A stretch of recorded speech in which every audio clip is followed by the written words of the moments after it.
हाय, मैं हूं सीए गौरव सभरवाल, ए team commerce academy Indore से।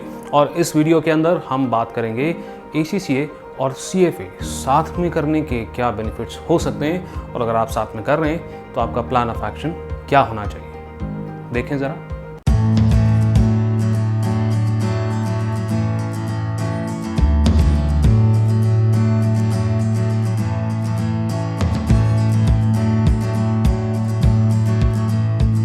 Welcome to another episode of career Tuesdays.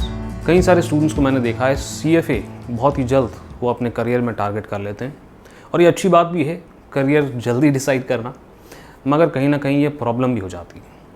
वो इसलिए क्योंकि सीएफए आप ग्रेजुएशन तक टारगेट नहीं कर सकते, शुरू नहीं कर सकते, और इस कारण से ग्रेजुएशन हमारी बहुत ही ड्राई से चली जाती है। मैंने कई स्टूडेंट्स को देखा है कि बीकॉम कर लेते हैं, हम बीबीए कर लेते हैं, और कम से कम 2 साल ग्रेजुएशन की तो वेट करते हैं, और उसके बाद हम सीएफए के लिए पढ़ना शुरू करते हैं। 12th के बाद ग्रेजुएशन के अंदर बीकॉम बीबीए में यार कहाँ पढ़ाई होती है, और हमारा पढ़ाई का स्तर थोड़ा सा गिर जाता है, हमारी पढ़ाई की आदत छूट जाती है। और इस वजह से जब आप ग्रेजुएशन के बाद सीएफए की पढ़ाई करते हैं और एग्ज़ाम देते हैं, तो चांसेस आर आप सक्सेसफुल उसके अंदर नहीं होंगे। और इसी वजह से ज़रूरी है कि 12th के बाद का टाइम जो है आप यूटिलाइज़ करें, आप एक बेस बिल्डअप करें अपने टफ़ सीएफए एग्ज़ाम के लिए। और यहीं आप लोगों ने करियर ट्यूजडेज़ के पोल्स के अंदर वोट किया था कि सर आप एसीसीए और सीएफए दोनों अगर हम कंबाइंड करें तो उसके क्या बेनिफिट्स हो सकते हैं। आइए देखते हैं कि ये बेनिफिट्स क्या हैं और आपका प्लान ऑफ एक्शन क्या होना चाहिए अगर आप दोनों कोर्सेज़ का कॉम्बिनेशन टारगेट कर रहे हैं। तो आगे बढ़ने से पहले अगर आप इस चैनल के ऊपर नए हैं और अभी तक सब्सक्राइब नहीं किया है तो सब्सक्राइब कर लें। करियर ट्यूजडेज़ एक हमारी रेगुलर सीरीज़ है जिसके अंदर हम हर हफ्ते एक वीडियो करियर से रिलेटेड पोस्ट करते हैं, और इससे पहले एक पोल भी रिलीज़ करते हैं जिसके अंदर आप वोट कर सकते हैं अपने फेवरेट टॉपिक के लिए।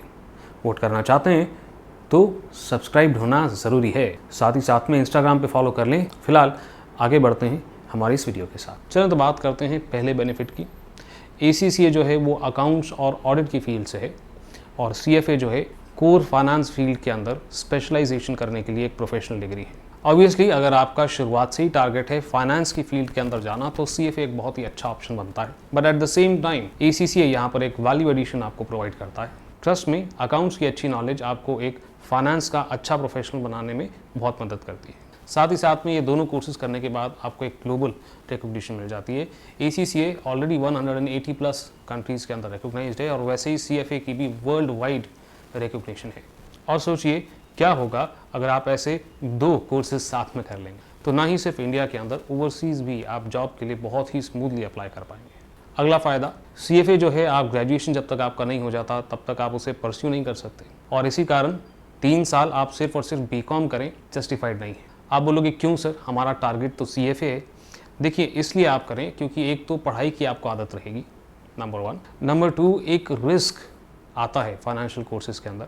अगर मार्केट या इकोनॉमी अच्छा नहीं कर रही है तो फाइनेंस की जॉब प्रोफाइल्स कुछ कम हो जाती हैं, ये हिस्ट्री गवाह है।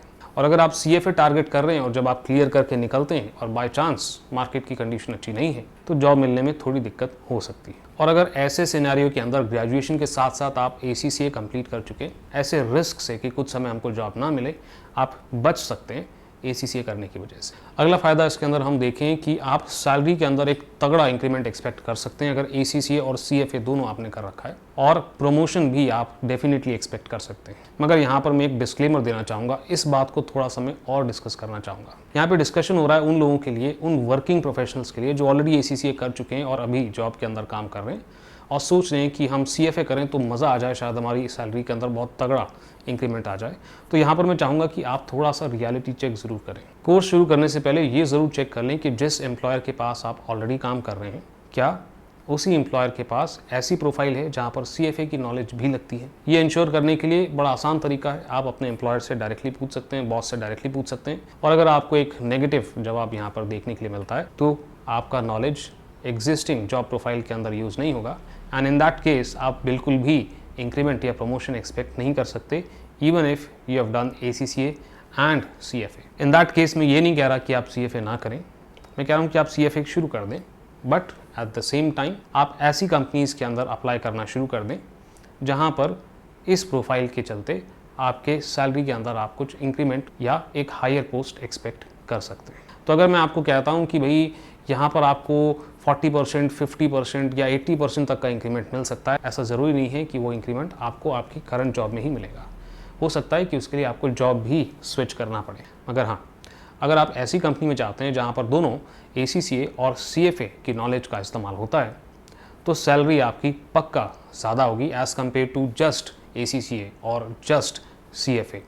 तो अगर आप ACCA करके एक एवरेज सैलरी 7 लाख के आसपास टारगेट कर रहे हैं, तो आप ACCA और CFA के साथ साथ टारगेट कर सकते हैं एक सैलरी 12 to 15 lakhs की। So that is a huge increment, that is more than twice of what you are targeting just as a ACCA, बशर्ते वो जॉब प्रोफाइल मार्केट में होनी भी चाहिए। यहाँ पर एक बात मैं और पॉइंट आउट करना चाहूँगा, आप ACCA के साथ साथ MBA करने का भी ऑप्शन आपके पास है, मगर ये बहुत ही खर्चीला ऑप्शन होता है और यहाँ पर आपको 2 साल ACCA करने के बाद और लगते हैं, मगर आप MBA कर पाते हैं, यानी कि समय MBA करने के अंदर आपको कम लगेगा आफ्टर ACCA, मगर खर्चा यहाँ पर ज़्यादा लगेगा। तो CFA के अंदर आपको भले ही समय थोड़ा सा ज़्यादा लग जाए, मगर पैसे आपके काफ़ी बच जाएंगे MBA के मुकाबले। हाँ, बट अगर आप पूछोगे sir ACCA plus MBA finance या फिर ACCA प्लस CFA किस में आपको ज़्यादा जॉब मिल सकता है, तो really this is a very difficult question. हमने देखा है कई जगह ACCA प्लस MBA फाइनेंस को बहुत तगड़ी सैलरी मिलती है, और हमने कई जगह देखा है जहाँ पर ACCA और CFA को ज़्यादा स्ट्रॉन्ग सैलरी मिल रही है। So it's really difficult to comment on. But हाँ, अगर आप इंटरनेशनली जा रहे हैं, यानी कि आउटसाइड इंडिया काम करने के लिए जा रहे हैं, जहाँ पर आपको फाइनेंस की कोर प्रोफाइल्स में काम करने के लिए मिल सकता है, वहाँ पर ACCA प्लस CFA की वैल्यू ज़्यादा होती है। मगर इंडिया के अंदर दोनों में से किस कॉम्बिनेशन की वैल्यू ज़्यादा है, ये कहना थोड़ा सा मुश्किल है। चलें, ये तो हो गई फ़ायदों की बात कि सर ये बेनिफिट्स हमको मिल सकते हैं यहाँ पर। अब हम बात करते हैं कि अगर आप दोनों को टारगेट कर ही रहे हैं ना, तो आपको किस तरीके से शुरुआत करनी चाहिए। अगर आपने 10th क्लास अभी क्लियर किया है या 12th क्लास अभी क्लियर किया है, तो CFA फ़िलहाल हमारे ऑप्शन में नहीं होता है, तो ऑब्वियसली आपको ACCA से ही शुरुआत करनी पड़ेगी। अगर आप 10th के बाद या 12th के बाद ACCA की शुरुआत कर रहे हैं, तो ग्रेजुएशन तक या उससे पहले आप ACCA कंप्लीट कर सकते हैं, और एनीवेज इस टाइम तक आप CFA के लिए अप्लाई तो कर नहीं सकते। दूसरा फ़ायदा इसका ये है कि अगर आप ACCA करते हैं तो आपका CFA के लिए एक बेसिक बैकग्राउंड तैयार हो जाता है, साथ ही साथ में आपकी पढ़ने की आदत नहीं छूटती।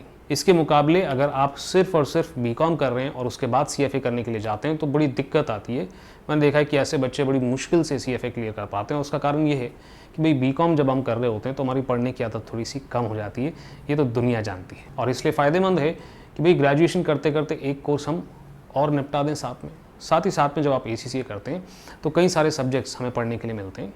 हो सकता है कि ग्रेजुएशन तक आपको रियलाइज़ हो कि CFA हमारे लिए नहीं है, शायद हमें कुछ दूसरा कोर्स करना चाहिए, मे बी मैनेजमेंट अकाउंटिंग में जाना चाहिए। इसका मतलब है कि ACCA आपको एक अपॉर्चुनिटी देता है कि आप सारे सब्जेक्ट्स को इवैल्यूएट करें, आप देखें असल में आपका इंटरेस्ट कहाँ पर है। अब आपके हाथ में 2 टास्क आते हैं। टास्क नंबर 1 तो ये है कि सर हमको ACCA का प्रैक्टिकल एक्सपीरियंस रिक्वायरमेंट भी तो करना है। वो प्रैक्टिकल एक्सपीरियंस रिक्वायरमेंट की आप शुरुआत ग्रेजुएशन के इमीडिएटली बात कर सकते हैं। अगर आप चाहते हैं तो ACCA के साथ साथ भी कर सकते हैं, बट आई वुड रिकमेंड कि ACCA कंप्लीट कर लें, फिर ही आप PER के लिए जाएं। ऐसा करने से आपके पास नंबर 1 जॉब सिक्योरिटी आ जाती है। साथ ही साथ में CFA करने के लिए जो आपकी फ़ीस पैसे वगैरह लगेंगे, उसके लिए आपको मम्मी पापा को परेशान नहीं करना पड़ेगा, आप खुद ही उसी को मैनेज कर लेंगे। यानी कि आप बहुत ही जल्द इंडिपेंडेंट हो जाएं, इसके पूरे चांसेस हैं। बट अगर अभी आप वीडियो देख रहे हैं और आप एक ग्रेजुएट हैं और सोच रहे हैं कि सर मेरा तो ग्रेजुएशन हो गया, अब मैं CFA करूं या ACCA करूं, तो ये अगर ग्रेजुएशन आपने सिर्फ BCom BBA वगैरह कर रखा है और कुछ आपने नहीं किया है,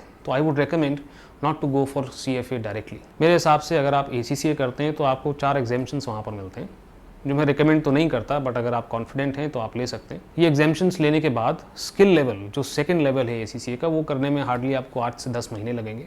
इससे थोड़ी सी आपकी पढ़ाई की आदत बढ़ेगी, एग्ज़ाम्स क्लियर करके आपका पढ़ाई का कॉन्फिडेंस वापस आएगा, और आप चाहें तो प्रोफेशनल लेवल कर सकते हैं या फिर डायरेक्टली CFA लेवल 1 के लिए ट्राई कर सकते हैं। Now that option is entirely up to you. Again यहाँ पे मेरा रिकमेंडेशन यही होगा कि 2 साल लग के आप ACCA कंप्लीट ही कर लो और उसके बाद CFA को आप टारगेट कर सकते हैं। यानी कि अगर आप ग्रेजुएशन कर चुके हैं तो अभी भी ज़्यादा देर नहीं हुई आपके लिए।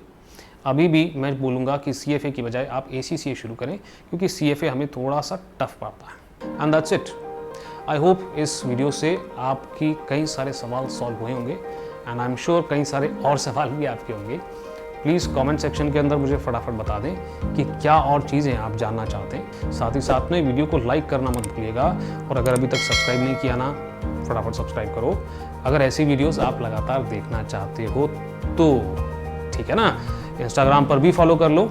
अभी के लिए आपके CA गौरव सर आपको नेक्स्ट वीडियो में मिलेंगे।